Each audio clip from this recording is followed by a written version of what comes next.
This retreat started 3 years ago. We went up to St. Basil Academy, which you see over here. It's a foster home for children where I found myself back in 1994, and it's since been a great motivation for me to always go back. I wanted to share it with the FMR family 3 years ago, and it turned out to be an amazing event. This program obviously is free, so if there's any donations you want to make them to there for the children of St. Basil Academy.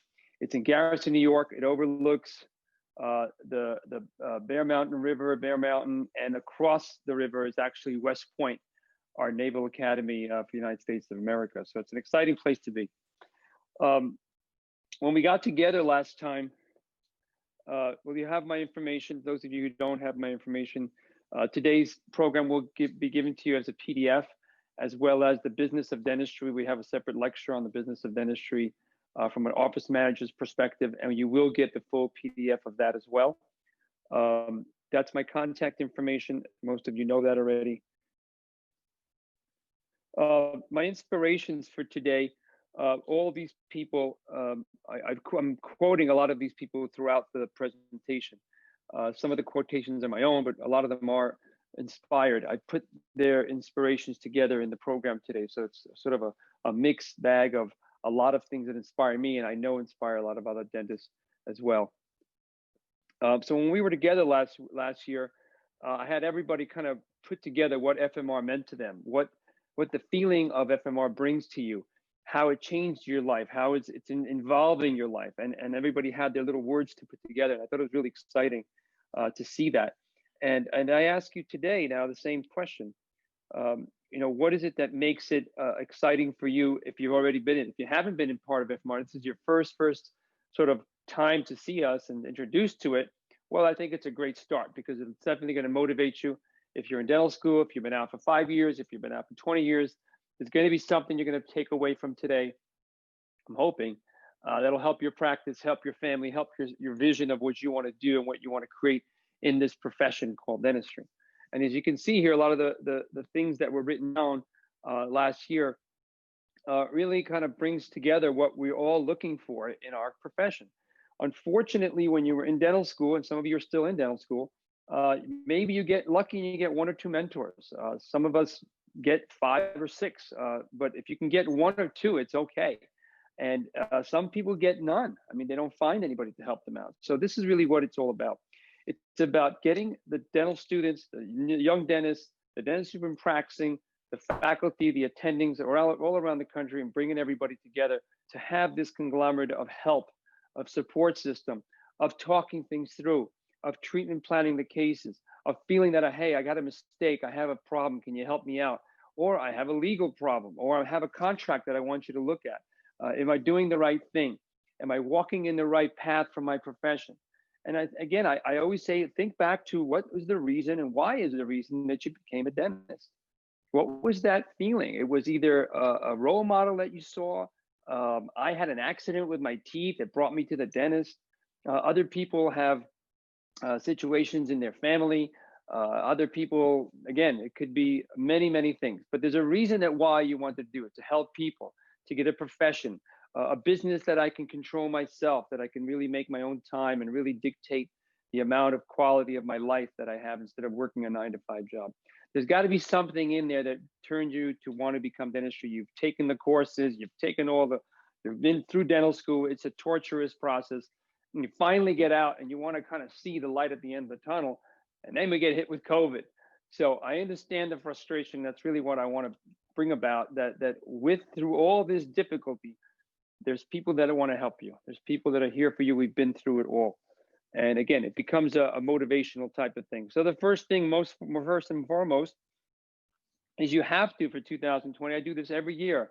Some of you have seen it. I buy my new book every year and I write everything down that I want to do and accomplish, and sit down and think about it. What do you want to change in this time for you, in this 2021? Is it a change of the position? Is it reassessing what you want to do? I'm definitely reassessing where I am and where I want to be in 5 years. Think about where you were 5 years ago and try to make your plan where we are today. It's totally a crumbling plan, but again, you stick through it and you fight through it. So for me personally, my three things to change is I want to find a new space for NYSI for the next 5 years. We may stay here, we may move. We're just not sure because of the rental situations right now and the landlords and all that. So we're in a flux as well. I want you to know we're all in this making changes together. My second hope is to help my daughter, Christina, with her DAT. Did she sign on? She better have signed on. Okay. Yeah, I'm here. Help her. Oh, okay, good. Please mute yourself.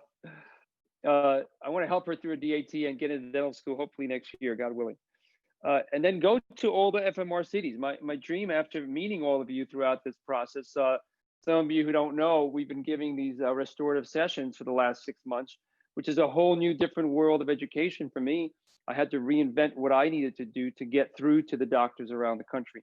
But my vision after the COVID's over and the vaccines are out is I want to travel to these FMR cities. I want to create different cities around the country. I think that's a beautiful thing if we can come in and do hands-on courses in different cities, which is allow you to see things the way it's done here in our practice and FMR and NYU.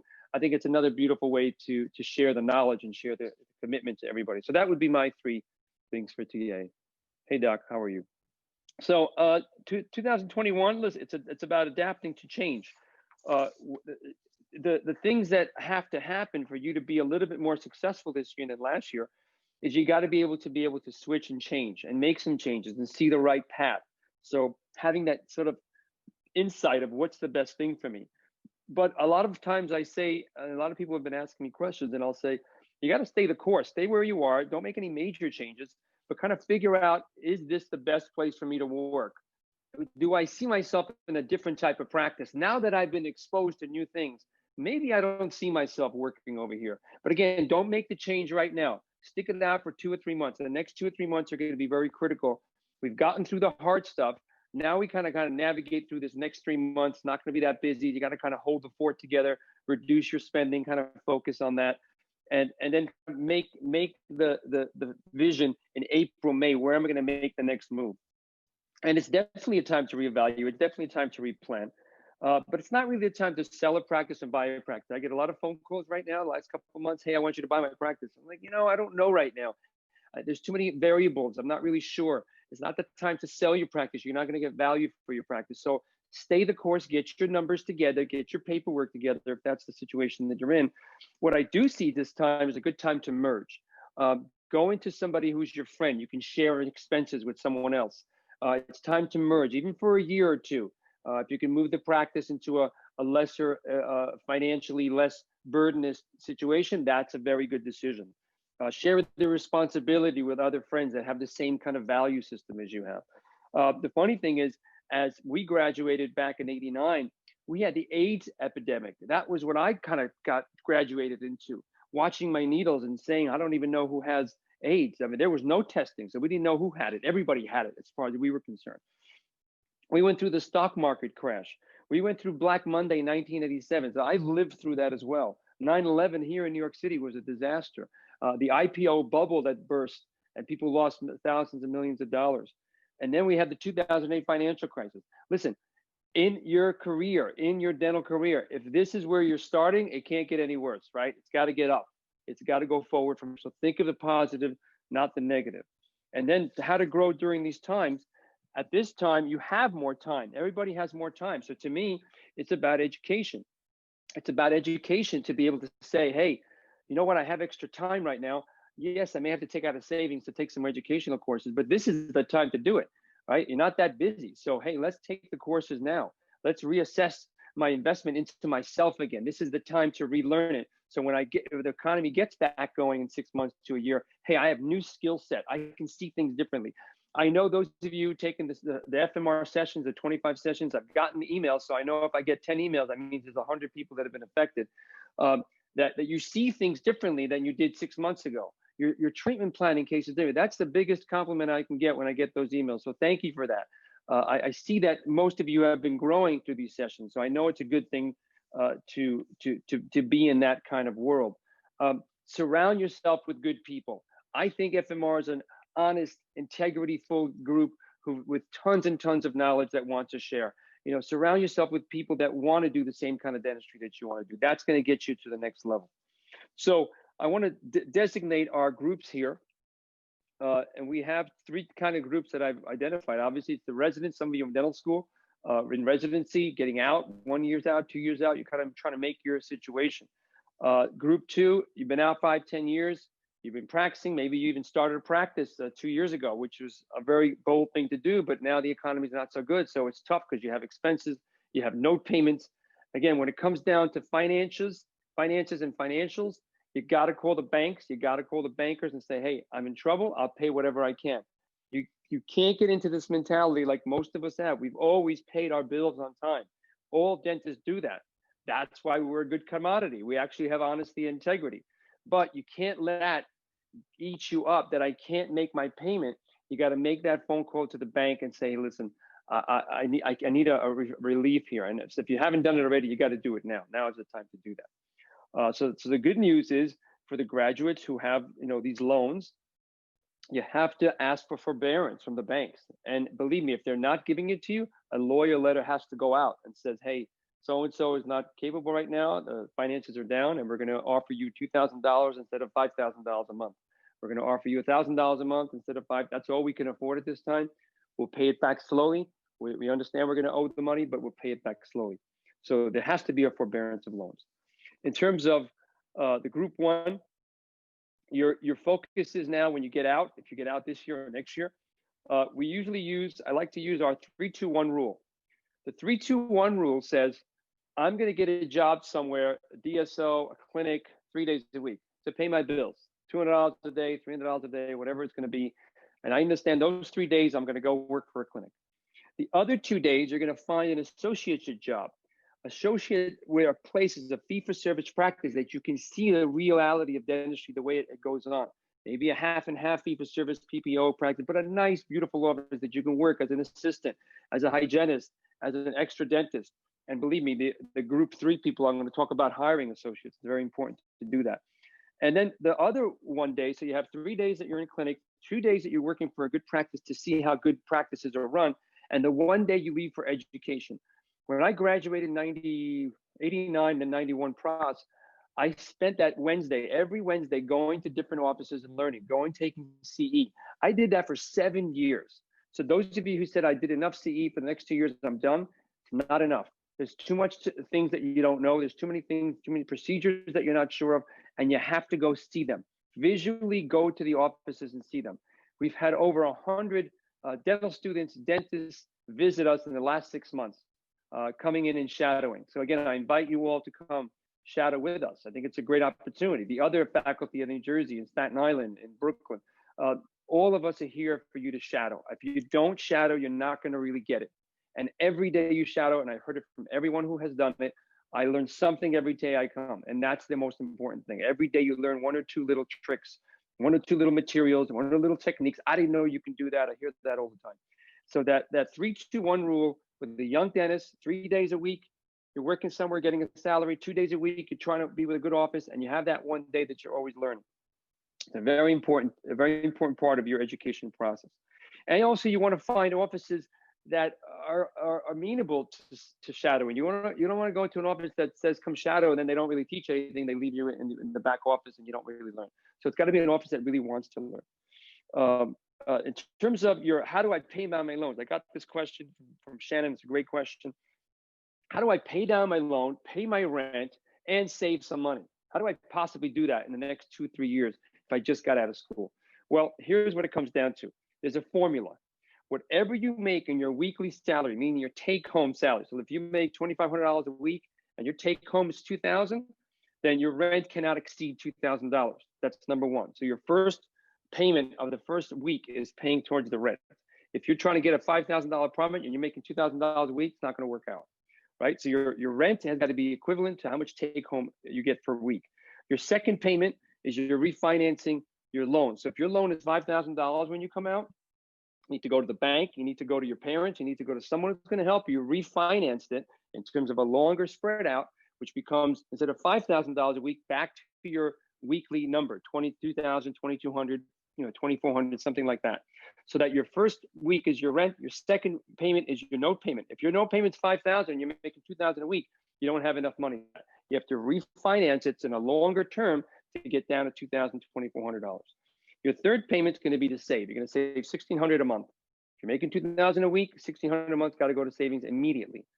And then your spending money is about $2,000 a month. So that's the number. That's the formula. Whatever you're making in that week has got to be allocated for rent payment, your note payment, your savings, and your spending money. And if you do that, I guarantee that formula. I had that formula too late. I had that formula 10 years out after I got out, and I lost a lot of money. I wasn't saving anything. The biggest burden I see with dental students and dentists 5 years out, they haven't saved anything. It's 5 years later. They've been trying to pay their loans. They didn't refinance the loan to make it easier for them. And now they're in trouble. It's 5 years out. They want to get married, buy a house. They have nothing saved. So the savings are very important. The rent, obviously, to live, and your note payments. For those of you in group 2, you're 5 years out. You may have bought a practice. I think this is the toughest group. You kind of made an investment. You have a practice. Now you have to kind of live with it. And now you have these note payments. Again, phone call to the banks, phone call to the lawyers. Help me out. I got to get through the next year until the economy gets back. It all will come back. Your patients will come back slowly. If you're finding an associateship and you're with an associateship and you've been there for 3 or 4 years and they haven't offered you anything, it's time. It's time to have a sit down, especially now. And the discussion is, hey, I've been here 4 years. I've been really working my butt off for 4 days a week. And I need to know, am I going to stay here? Am I buying into this practice, or are you just taking advantage of me? My associate's been here. He started off as 1 day. Now he's 2 days, Dr. Armin. Now he's 3 days. He says, Doc, I want to work more. I said, okay, you're committing to me. I'm committing to you. It's got to be a win-win for both parties. But if you're in a situation that, you've been working so hard and you're not really getting a benefit and you're not seeing the light at the end of the tunnel, you got to have that discussion. Call me separately, call me privately. We'll have a discussion. I'll try to help you through it. Can you check and see if there's any questions now, Nick? Nick's on the thing. If you have questions, just put it in the chat. If there's something really involved with your question, again, email me separately. We'll talk separately about it. I don't want to waste time here. No questions now, Dr. Dean. Okay. So if you started your practice, you got to kind of see it through. You can't get upset. You can't get depressed. You got to, again, have somebody who's going to be your role model and talk you through it. Look at the financial situations. Working 5 days that you were doing before, now you're going to go down to 3 days. Being in the office when you don't have patients is a very frustrating thing. So I say take that away, take the day off, and go do something for yourself. Sitting there waiting for patients to call is a very depressing feeling. So it doesn't make you feel better. And when the one patient calls, you're kind of anxious. So to me, get your days. If you were 5 days, take it down to 4 days. If you were 4 days, take it down to 3 days. Be more productive in the days that you're there. Talk to the staff. Let them know, listen, we're going to be a little slower right now, and we got to slow down. So please take a day off. Take a temping job. They can get a temping job very easily. In group 3, if you're doing 10 to 20 years, you're reorganizing, you're reevaluating. You may want to sell your practice. You may want time to build the practice, trying to build up the practice. If you have 4 chairs, maybe you want to go to 6 chairs. This is the time to get a better lease. Better lease payments are really available right now. So if you have a good practice, most of you made it through 2020. You did okay. We did about 70% of what we were before, but we kind of kept it together. We kind of managed our finances and we kind of kept it together. But you have to make a decision. Do you want to downsize? Is this the time to downsize? Is it the time to get an associate? I think this is the time to get an associate to help you with the with just the burden of the big office. If you have too many chairs and too many facilities, plus it brings more energy into the practice. If you establish for more than 10 years, you got to think about your retirement now. I see too many dentists, they're 65 years old, and they are 70 years old. They say, I'm looking for an associate. That's too late. You got to get your associate about 60 years old, 55 to 60, and you got to get that associate. So the next 10 years, you're bringing them up and they're sort of buying the practice. And here's the bad news, by the way. It's not easy to find an associate. So you can't start looking at associate when you're 70 years old. You got to get the associate when you're 55, 60, so they can co-rotate, because that may not be the best associate. You may have 1 or 2 or 3. I've had an associate since I was 35. I was taught that early on. From 35 years old, I had an associate working with me just to help me out. And some of them stayed for 5 years. Some of them stayed for 2 years. Some of them stayed for 6 months because they couldn't handle it. The point was, you got to get it early so you kind of see the vision of the person who's going to take over the practice. And then evaluate your lease situation, evaluate your building situation. Again, this may be the time to grow big. This may be the time to downsize. The most important message, of course, in any business, because we are talking about a business, it's not how much you make, it's how much you take home. This is a crazy thing that nobody talks about. You say, I got a $2 million practice. Okay, well, what are you taking home? Oh, I'm taking home 200,000. Well, that's not a good practice. Something's wrong there. Okay. So it's not about how much you're making, it's how much you're taking home. I'll give you an example. There's a guy, these are all true stories. There's a dentist here in the city. He's got 5 practices, 5 locations, and each one makes about $1 million. So they're making about $5 million gross production. Okay. Between his overhead, his payroll, and his open 6 days a week, he's taking home net profits $500,000. That's 10% of the $5 million that he's making. I want you to listen to that. $5 million production, take home $500,000.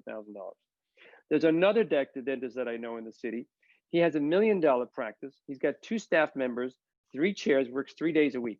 3 days a week, makes $1 million, and takes home $500,000. Which practice do I want to buy? All right, which practice do you want to be in?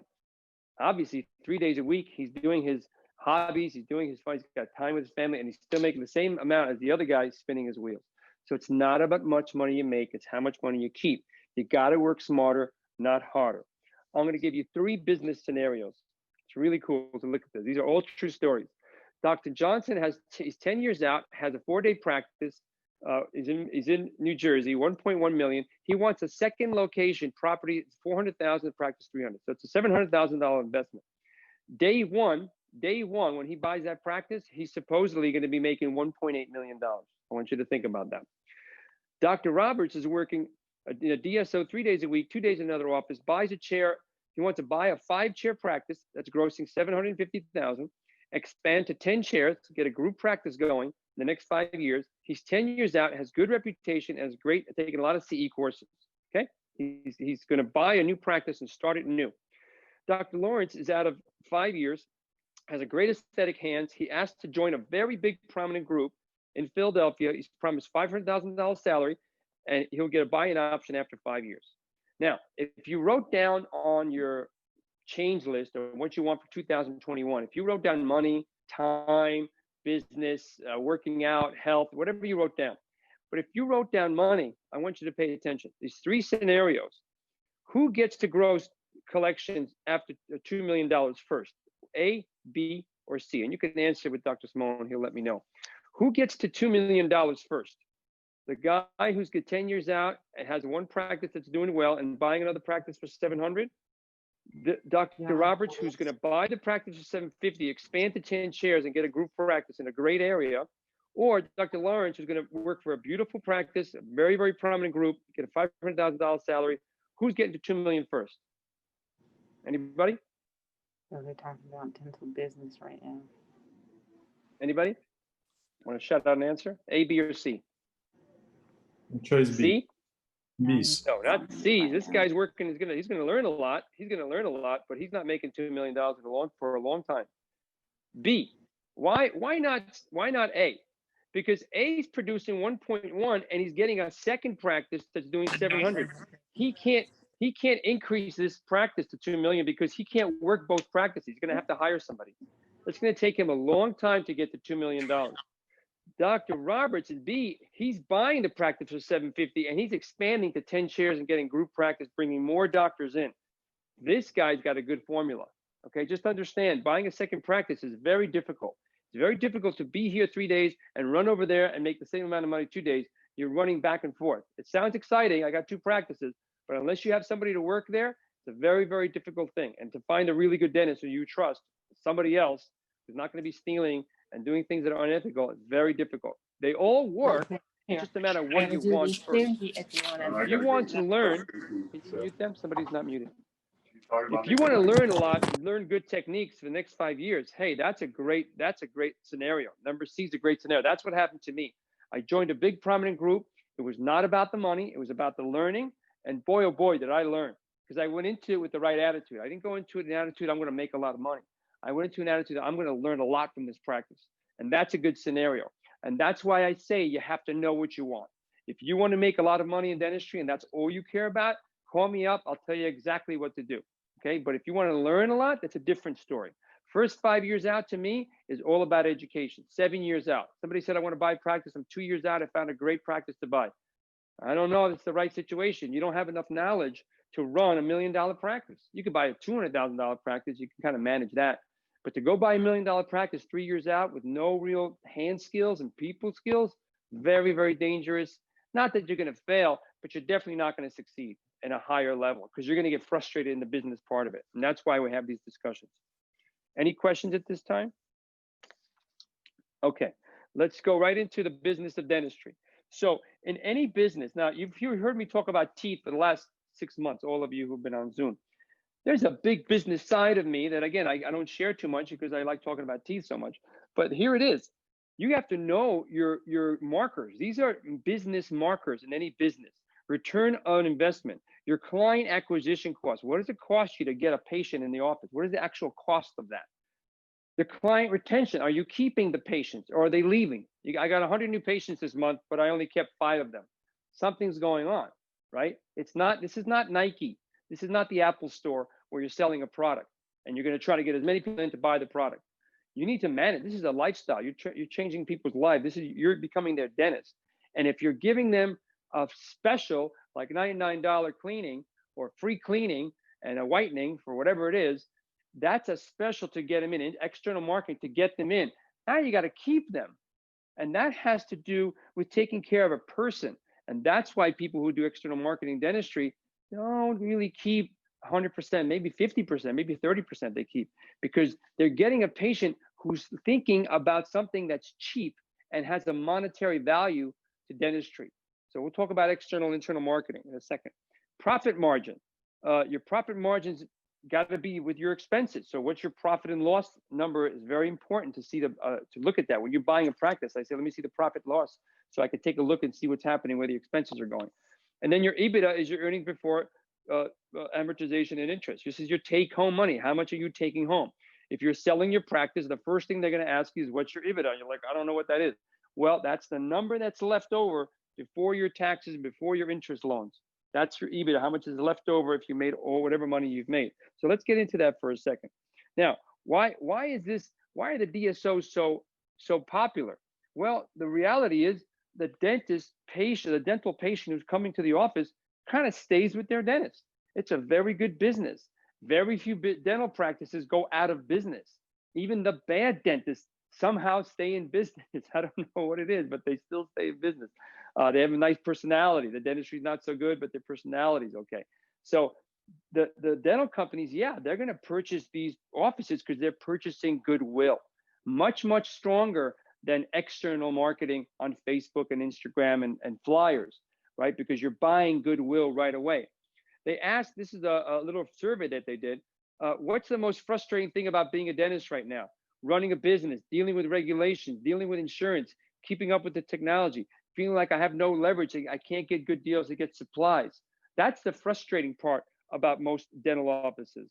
And when they ask, what are you looking on what's the market? How do you feel about it? They said, I'd rather have an individual dentist buy my practice. I don't want to sell to a DSO. Now, the reality is the DSOs are filling a gap. They are filling a gap to get doctors to work. They're filling a gap to get patients to get treated. It's nice and insurance-based. It's a nice little thing, and they're trying to corner that market, and they have definitely cornered the market of middle to low grade dentistry. If they do what they do, they don't do FMR cases. I've been approached from DSO companies to come do their FMR to teach the doctors how to sell a case. They don't know how to sell a case. And you can't take a dentist for 5 years who's been a DSO and trying to change the mentality into good dentistry. They lost it. They just lost it. It's 5 years of bad habits. Unless they leave the practice and go buy a practice or coming to it, and they have to physically cut ties, because the mentality of sitting there for 5 days a week for 5 years doing terrible dentistry, it's so hard to change them. It's impossible, almost impossible, unless they make a life-changing change for themselves.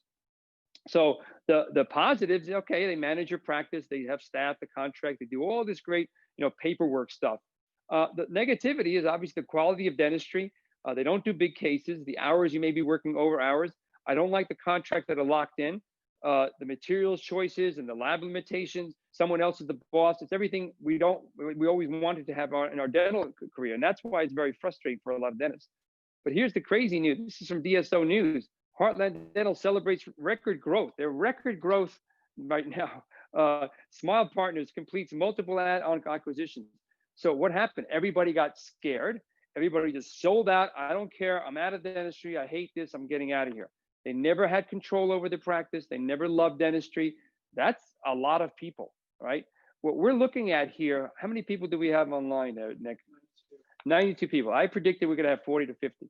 We have 92 dentists around the country listening in to maybe get some kind of information. Now, that's a very small amount of people that really are out there, right? Think about it. We have a big reach of FMR, and yet only less than 100 dentists want to actually hear something, or dental students. So that to me says, as it's always been, there's very few people that want to be great, and that's fine with me. Give me the dentists that really want to learn and be great. That's fine. We can get a handful of them. It's awesome, because I know they really want to learn. I can't teach the whole world. People don't have that kind of feeling about dentistry. But I can tell you this, if you're committed to yourself and committed to education, I guarantee you will be successful. Guarantee the money will come later on, because you've invested in yourself to be the best you can possibly be. And we'll talk about that as we get into it. So the only thing I say to you is, if you're going to go with a DSO, 3 days versus 5 days, 1 year contract versus 3 year contract. Don't lock yourself in for 5 years, 5 days a week. That's a torture. You're never going to get it out. You're never going to get it out. What to ask for? Ask for salary plus percentage on incentive. So if I'm going into a DSO now, knowing what I know, I'll say, okay, I'll work for 35%. But if I make over a certain amount, I want to get a bonus. They're going to say, oh, this guy's pretty smart. This guy's actually asking. He's thinking about his potential. I want partial ownership. If I stay for 5 years DSO, and I build a practice from $500,000 to $1 million, I want to be able to buy it. I want that in my contract. Oh, this guy's really thinking about growth. Now, they're going to do one or two things. They're going to not accept that, because that means they don't want you to grow. Or they're going to say, hey, we like your attitude. We like people like you. You're going to be a good manager for our DSO. Yeah, let's take this doctor on. So they're going to appreciate you and want you to grow and build you. Or they're going to say, nope, we can't have that in our contract. And that's what you got to watch out for. So the buying potentials is very interesting. When there's a new property around your area, I want to be able to buy that property. I want to invest in the DSO if you're allowing me to. Now, again, I've had at least six contracts in the last 2 years from several DSOs around the country. And every time we got to negotiations, I said, I want this, I want this, I want this, I want that. And they all said, like, we can't give it to you. I said, okay, not a big deal. We walk away. So they can't give the demands that I have, because I'm way smarter than them. And they realize that, and they know they can't have it. I want education in their DSO. If I'm joining your DSO, I want to be able to educate your whole DSO doctor. They said, we don't have education. Okay, I want to have all your digital. I want to help you get all digitized in your DSO. We're not really excited about that. So forget it. That kind of mentality is not a business I want to be part of. So at all times, look at your contacts, and I'll be happy to review any contracts that you have. So getting back to client acquisition costs. Your client acquisition cost has to do with keeping your dentistry. Now, if you look at your return on your investment as dental school, you spent 400, 500,000 over 30 years. That money that you've spent in dentistry, you're probably going to return about $15 million in the course of your career. If you buy a practice for $1 million, over the next 20 years, you're going to make $20 million. So the return on investment on your investment of your education is definitely a good return on your investment. Buying a practice is a good return on the investment that you're making. And that's why the cost to revenue in dentistry is really a great way to do dentistry. That's why people make money in dentistry. But then you got to look at, what is your cost to revenue in the best procedures of dentistry? What makes you the most money and the most return? Crowns, veneers, and implants, right? And that's why we go to get those educations. Because if you're doing, if you've spent, let's say, $30,000 over the next 2 years on FMR or a veneer course or an implant course, in the next 2 years, you're going to get return on that investment of your education. You're going to be better at what you do. If you're making $40,000 a month at your practice, you're in group 2 or group 3, and you're making $40,000 a month, and you get a $20,000 case, you've just increased your production for that month for 50%. So again, the education has allowed you to do that kind of dentistry now and get you more profitable. Again, this is why DSOs are successful. They're buying that part of it. In terms of cost acquisition for your patient, a chart sale. You may have heard of this. When the doctor retires or he moves away, there's a chart sale. The average chart sale is about $100 a chart. So they have about $300, 300 patient charts. It's $100 a chart. It's about $30,000. Is that a good investment? Yes, 100%. the average patient will spend between cleanings and hygiene and some kind of restorative about $1,000, the average, it's $1,000 a year. So if you pay $30,000 for those 300 charts, chances are you're going to probably make about 250 to 300 from that investment. And the first year, very good return on investment. Okay, example, if you have 300 patients, it costs you $30,000. And a good dentist, if you're a good dentist, you will retain 80% of those patients. You bought the charts, they moved into your practice, you're going to retain about 80% of those patients. As opposed to if you're not a good dentist and you just don't really do dentistry, you'll still retain 50% of those patients. So even on a bad dental procedures, people, you're just not really that good, and that's okay. You're still going to retain a lot of money. So when you're buying charts, it's a very positive thing that you're doing. It's very different with external marketing. I've seen doctors spend $10,000 on external marketing. They get about 25 patients. So they're going to assume to get about 25,000, 30,000 for that investment. But then do you keep all those patients? The question is, are you keeping those patients over the course of time? And usually marketing patients, you're usually going to keep 30 to 35% the first year. They just drop off because they're coming in on a different mindset. In terms of your profit margin, how do we increase your profit margin? You reduce your expenses, you reduce your high value procedures, you increase the profit of that. You're opening more, oh, by the way, opening more days, right? Opening more days does not increase your profit. You actually want to close down your days to become more profitable per day. A lot of doctors think 5 days a week, I'm going to open, I'm going to make more money. No, it's actually the opposite. If you're doing about $1 million a year, you should be at 3 days a week, 3.5 days a week, because you should want to be more productive and then use the other time to paperwork and meetings and growth for the practice. So working 5 days a week does not make you necessarily more money. In terms of your EBITDA, your financial marker, buying and selling a practice, that's your marker.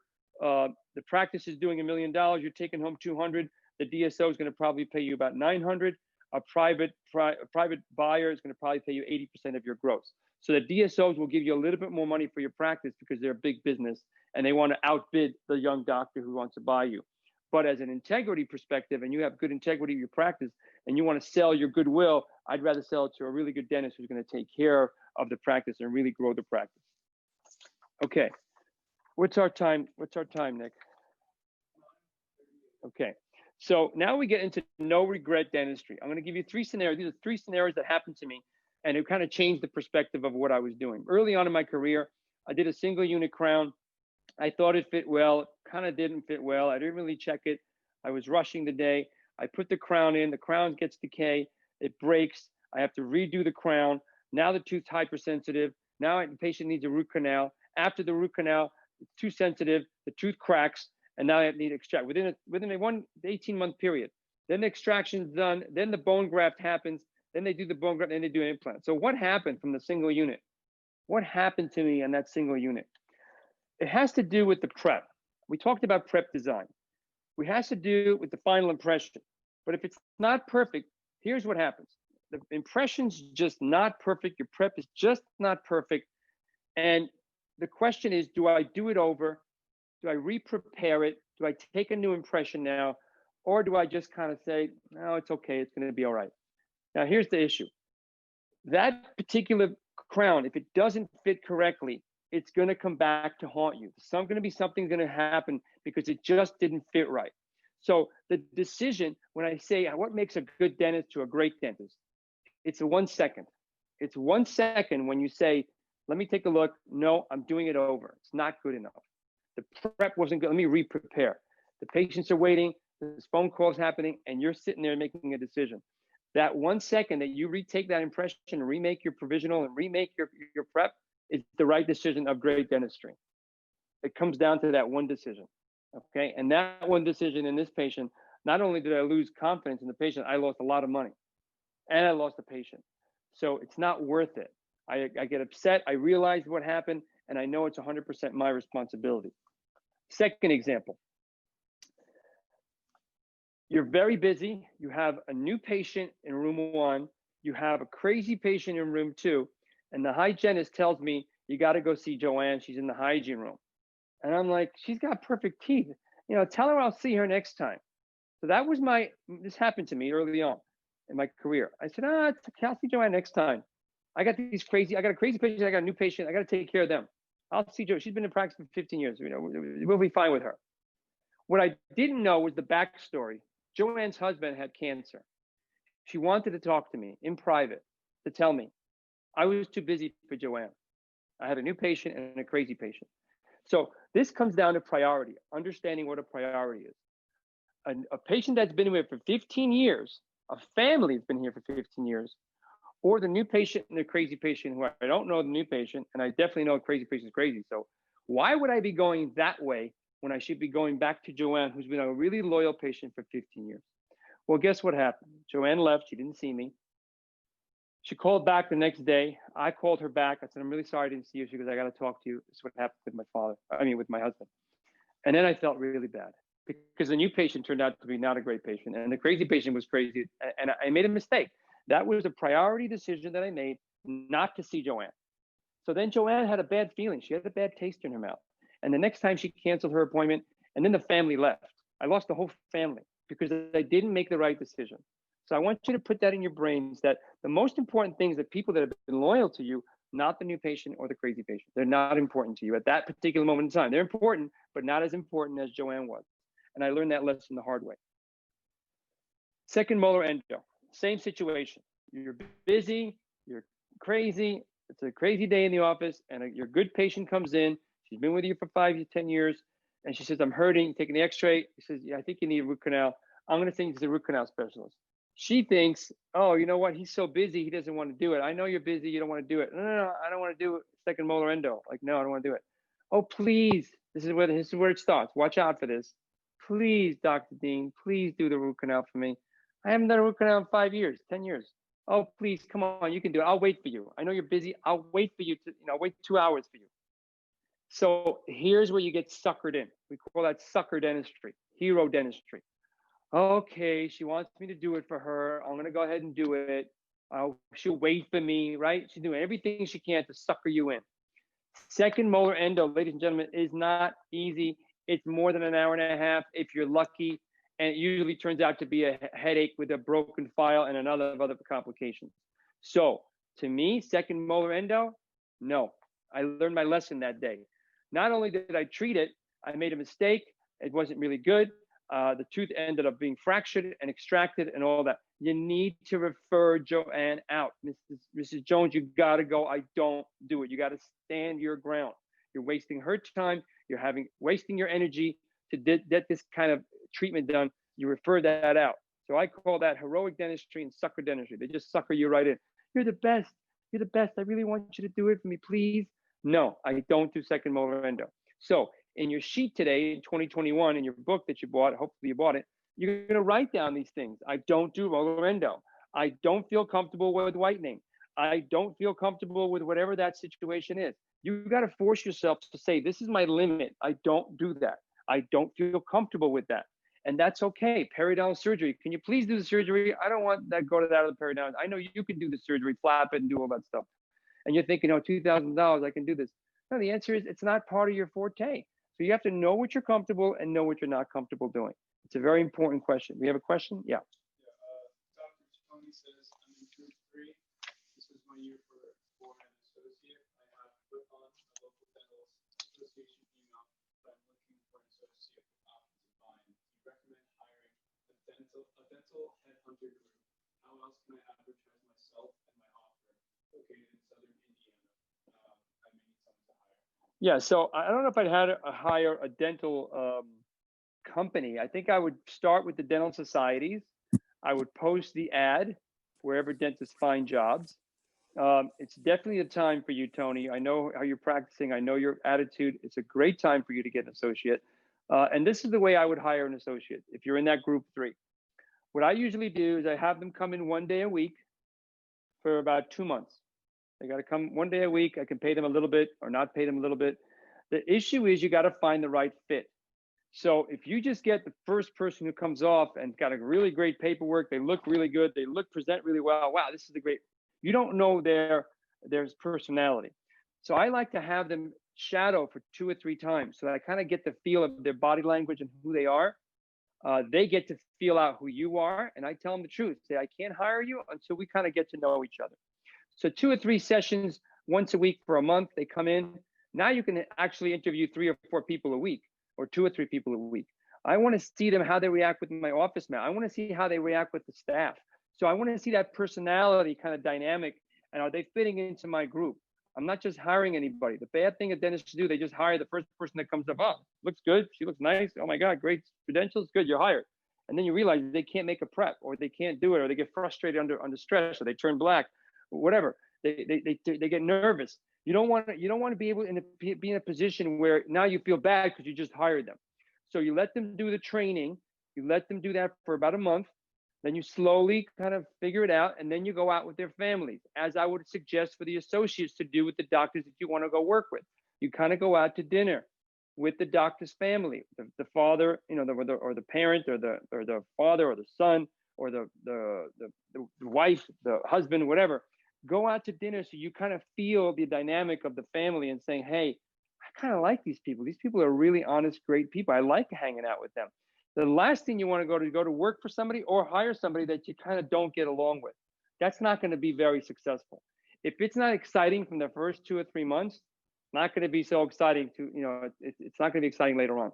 So I find that that's the issue with dentistry. I own my practice. I'm letting you into my practice. I got to get along with you. We have to kind of have the same idea. I have, like I said, a lot of people came to shadow us during this time of the pandemic.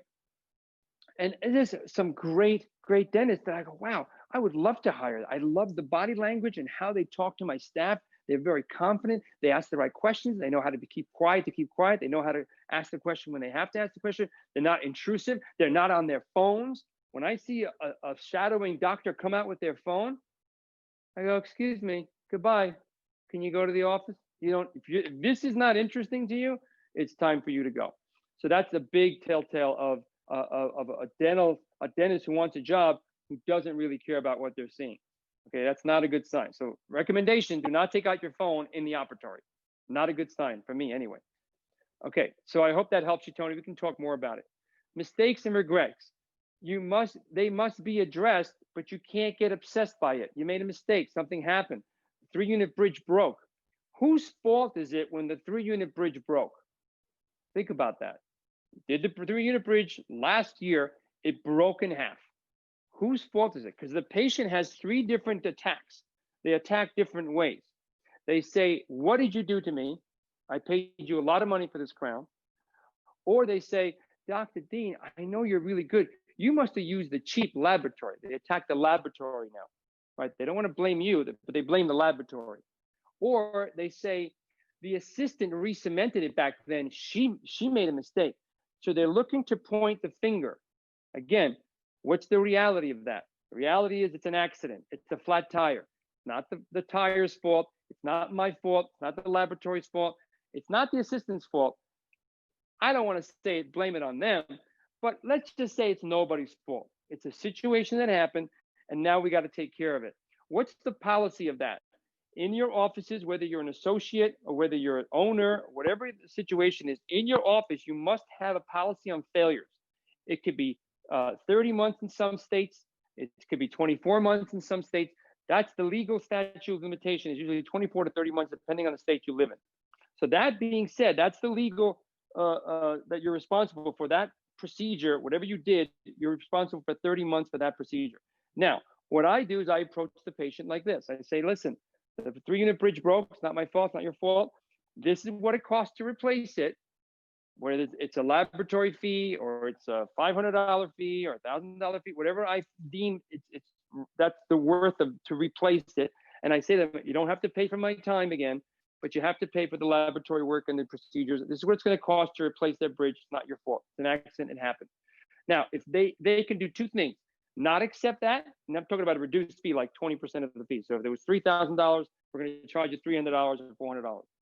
If they don't even accept that $400, now I have a confrontation, right? Because then I say, no, I'm not paying. I paid $3,000. I'm not paying anything. So now I have to make a decision. Do I want to redo it for free because she's a really, really good patient and I like her and I like the family? Or she's really not a good patient. It took her like a year to pay the $3,000. She came from a really bad referral of a very difficult patient. And maybe this is the time I let this go. And I'll say, I'm sorry, we're not going to be able to replace this without a fee. And she says, I'm going somewhere else. If they go somewhere else, they have to spend that kind of money. Now, realistically, if it's within the 30 months, I'm legally obligated to replace that crown, that bridge. I'm legally obligated. If they don't want to pay the $300 fee, I could do one or two things. I could redo it because I'm obligated legally, get the 3-unit bridge, and then I could let her go. I can actually let her go after that. I could dismiss her after that. Or I could just suck it up. I really like it. I'll do it for free. I like the family. I'll do it over. I'll do it over. It's fine because I like the people and I like the family. So that's when you're reassessing. But you need to have a policy in your office, whether it's 1 year out, 2 years out, 3 years out, 5 years out, for a failing crown or a failing bridge or a failing something that broke or cracked. So you need to have the policy legally in your office, and you want to have the staff be on board with it. So again, if you're making a mistake, you got to address it, but not obsess with it. And then the last note before the break. So what we're going to do is we're going to finish at about 10 o'clock. We're going to take about a 7-minute break. And then we're going to bring back our testimonials. Gabrielle Santos, who's my office manager, she's going to come in and say a few words about how she structures her business and the front desk here. She runs a big office here, and we give her a lot of credit. She does amazing things. So I think she should share some of her business skills with you. I think it'll be really important. And then we'll get the doctors through FMR who really changed their careers, some great testimonials. So we'll get through 10 o'clock, and then we'll give you a little bit of break. But I want to make a last point here on the laboratories.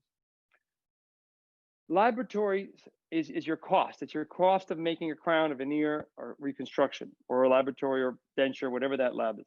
So I find the most important thing is, what is your lab bill? What is your lab fee for one crown? Let's just say an example, your crown fee, wherever you are in the country, is $1,000. Let's just say your crown fee is $1,000 to keep it simple. And your lab bill is $75. And let's assume your $75 lab bill is a nice crown, not the best crown. It's okay. It's decent, right? But I don't know if it looks like this, it's breaking a lot, or the colors are always off and you have black lines like that, or it really looks like a beautiful crown. So let's just say it's a $75 crown. I mean, it's okay. It's average, doesn't look great. It's nothing super expensive, and it doesn't look super good. I'm going to say to you, business-wise, if you want to be a great dentist, find a great lab. Let's just say the great lab in your area is $200. It's a beautiful Felspathic or Emax crown. This guy's an amazing technician. He charges $200 a unit. Now, the first year that you make that decision, let's just say this is the year you make that decision, and you're going to raise your lab bill to $200, you're going to lose a little bit of your profit, right? Well, we're going to raise the crown fee this year. We're going to change our lab and raise the crown fee to $1,100. We're going to raise it $100. We're going to raise it $100, and we're going to pay a little bit more. So our loss factor is only $100. Now, the first year is going to be tough, and you can call it a premium crown. You can call it a super high value crown, however you want to structure it. Maybe not everybody gets it, but you have this second option or third option to your patients that says, hey, this is going to cost $1,100 if you want to go the best through. This is the best stuff that I would put in my mouth. Insurance only pays this much. I only can give you this crown. So, but a premium crown is going to cost you this much. Now, you'll be surprised if you say it that way. There's going to be a percentage of patients, just like people want to get upgraded to first class. They want an upgrade. They'll pay a little bit for the upgrade to get a better crown because you're telling them this is a better crown. I can't, the insurance only pays me $300. I only could afford not an expensive crown. So you're distinguishing the value of what you're doing. If you do that the first year, it's a transition year. But here's what happens on the second year. The second year, you raise the crown again another $100. What happens when you get a $200 crown and you're inserting it and it really looks perfect and it really fits well and you have very little time to insert? What happens to you? You feel better about what you're doing. You're not grinding for 2 hours. The assistant sees it, the patient sees it, and the whole office demeanor goes up because you change your laboratory. That's a big, big thing in dentistry because your product is a much more beautiful product than what you were doing before. It's a self-esteem thing for the whole office. And then what happens the second year? You raise the fee again. And the patient's like, hey, I paid $1,100 last year. So you know what? The fees went up. The different economy, it's $1,200. Oh, I don't know if I want to pay that. So now you're taking a risk and you may lose a couple of patients. And I did this. I did this every year since 1998 to this day. I've always raised my fee $100. Maybe I skipped 1 or 2 years, but pretty much I've done that throughout my career. And what happened is I lost the people that couldn't afford it, which I understand, but I gained people who respected my work. And I felt great about putting in that unit. I said, wow, look at that crown. look at that crown. The assistant says, wow, I've never seen a crown like that. So that builds the product that you're giving, and it gives you a lot more confidence. Interestingly enough, yes, we have a question. Go ahead. Why say not your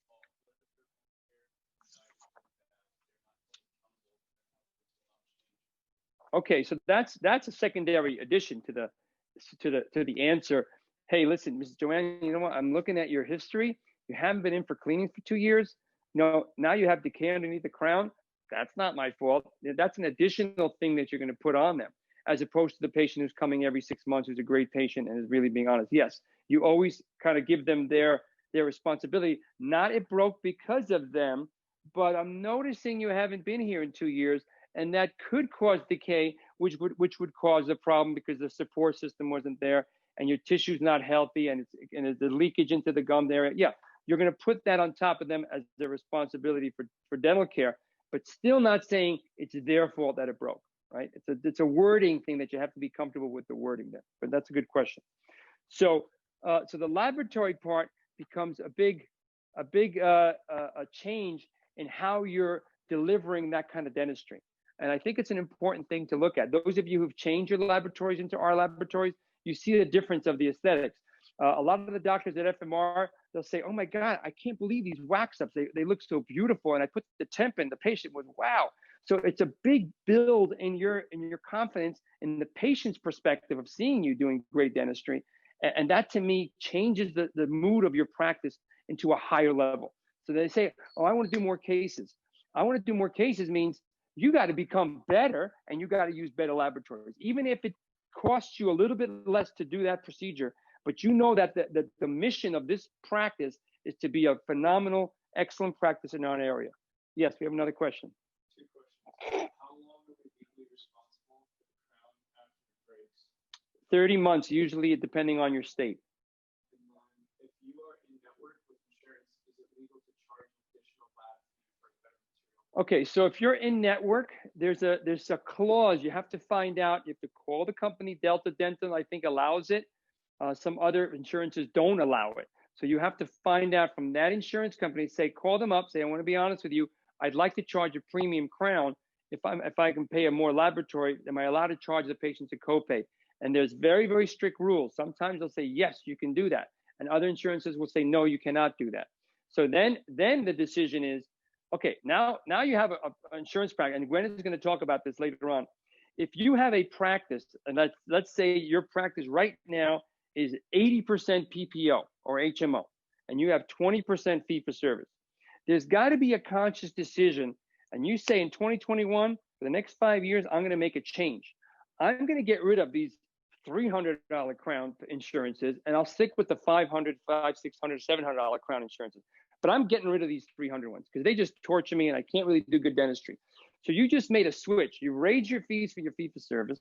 You've gotten rid of the bad insurances, and you made a switch from 80-20 to maybe 30-70. And I did this each year consistently. I raised my fee $100. I got rid of the bad insurance. I got rid of the bad insurance. I got rid of the bad insurance. And then I wound up with a 50-50 practice. Now, the people that were spending financially their dollars, they appreciated what I did for them. And I stood by my work for them. The people that were using insurance that didn't really appreciate my work, eventually you have to get rid of that, right? Because they don't appreciate the work. And the insurance is not going to pay you more than what you need to run your practice. It doesn't make sense because then you're running a volume practice. Then it doesn't make sense. Again, you're struggling yourself to even make that work, especially in these times. So you have to psychologically say to yourself, I'm going to switch this ratio from 80-20 to 70-30 to 60-40 to 50-50 to 40-60 and slowly turn it into a fee-for-service practice. That process takes about 5 years, but you got to have the staff on board. You have to have your continuing education on board. Your hands are getting better. Your vision's getting better. Your laboratories are better. All those things moving in the right direction. And in 5 years from now, you're going to hear from Gwen, who made this happen within 5 years and now is doing FMR cases. She still has her insurance practice. She still has the good insurances, but she's got this other level of free-for-service practices. So any other questions? Okay, so we're about the 10 o'clock mark. We're going to see you back here in 10:07. Again, I want to thank the staff. There's no testimony without a test. It's a really great line. There's no testimony without a test. And all these faculty members have been tested in our process at FMR. So the new sessions are starting in February. It's the same fee at $675 for 20 sessions, 20 hours of treatment planning, problem solving. There's going to be different speakers. We're going to have different speakers coming on, so you guys don't get tired of my voice. So that'll be coming up starting in February, and Clinician's Choice is our sponsor for that. If you want to make a donation, go to St. Basil Academy for Children. You can Google it or you can YouTube it. Father Costa is my spiritual father. It's a great area. You want to go drive up there, they're happy to have you with masks and obviously with protection. But it's a beautiful place to go and visit.